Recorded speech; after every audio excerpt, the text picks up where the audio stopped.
Ngayon naman, kailangan malaman din natin ang development na nangyayari sa ating bansa. At yan na naman ang dala sa atin ng kwelang kwentuhan ni Pilor ni Angas sa Pilor TV. Sayang naman. Kung nagatong lang kita, paka-bolster ko lang sa'yo. Binigyan pa kita ng base.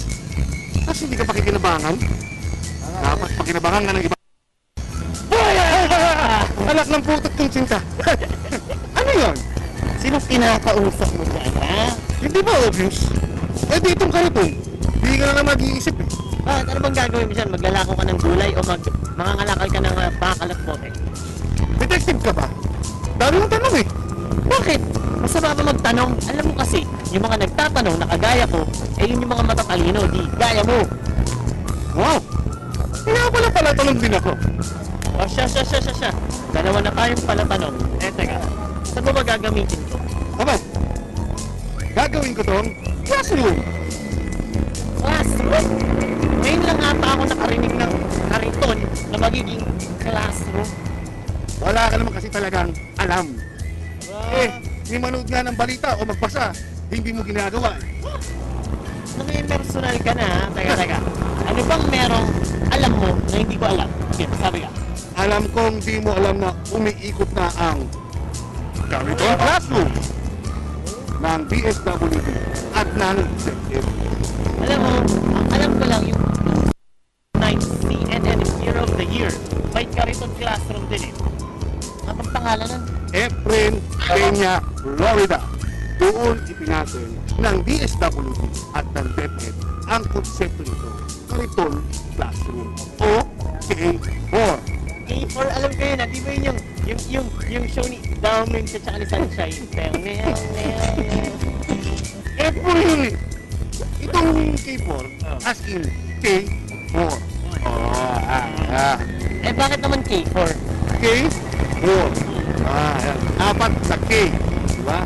Cariton, classroom, clinic, at canteen. Kasi ginagawang classroom ang Cariton. Hindi lang basta classroom ha, may clinic at may canteen pa. Saan ka ba? Sa classroom na may Cariton na may clinic at may canteen. Para saan? Itong Cariton classroom ay para talaga sa mga batang lansangan. Mga out of school youth. Mga batang walang kakayahan pumasok sa regular na eskwelahan. Eh bakit naman may clinic at canteen pa? Dito kasi sa K4, hindi lang basta binasyon yung mga bata. Ginangot din kanina yung sugat, mga gasgas, pasa, etc. Matuturuan din silang tamang paglilinis ng katawan, gaya ng tamang paliligo at pagsisitilyo. Sige, nandun na yung clinic. Eh bakit may canteen? Pagkatapos kasi ng kanilang mga lesson, bibigyan sila ng mga food chips o pagkain bilang reward sa kanilang pag-aaral. All around pala tong K4 na to, no? Ang liit na Cariton classroom, bakit hindi na lang sa mga barangay hall gawin yung pag-aaral ng mga bata? Wala naman sa laki yan eh.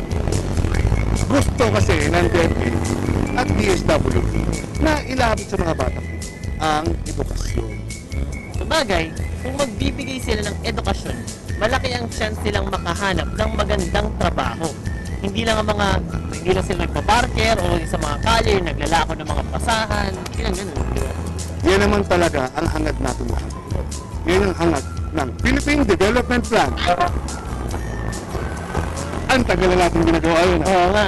Ang iparamdam na kasama tayong lahat sa ang gobyerno para sa pag-asenso.